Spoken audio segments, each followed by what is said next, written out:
Praise the Lord. ஒரே ஒரு வசனத்தை கூட காண்பித்துக் கொடுக்கிறேன். சங்கீதம் 101 அதிகாரம் 2வது வசனம், உத்தமமான வழியிலே விவேகமாய் நடப்பேன். இன்னைக்கு ஆண்டவர் உங்களை பார்த்து சொல்ற காரணம், மகனே மகளே, நீ விவேகமா செயல்படணும்னு சொல்றாருங்க. விவேகம் அப்படின்னு பாத்தீங்கன்னா, விவேகத்துல வேகமும் வருது, விவேகம்னு ஒன்று சேர்த்து வருது.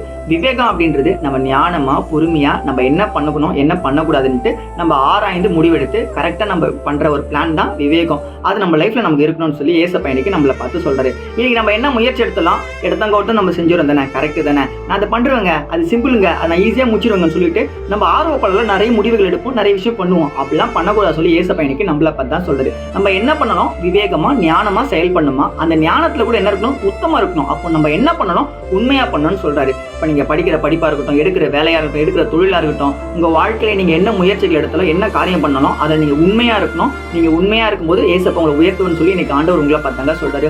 உத்தமமும் உண்மையுள்ள ஊழியக்காரனே, நீ கொஞ்சத்துல உண்மையா இருந்தா அநேகத்துல உன்னை ஆசீர்வதிப்புன்னு சொல்லி ஏசப்பா இன்னைக்கு நம்மள பார்த்து தான் சொல்றாரு. நீங்க கொஞ்சத்துல உண்மையா இருந்தா கூட ஏசப்பா உங்களை பிளஸ் பண்ணுவாரு. உண்மையோட வாழுங்க, கர்த்தர் நிச்சயமா உங்களை ஆசீர்வதிப்பாரு. விசுவாசிக்கிறீங்கன்னா ஆமென் போட்டுக்கோங்க. இதே போல இருக்கிற வசனங்களை ஃபாலோ பண்ணுங்க. God bless you. ஆமென்.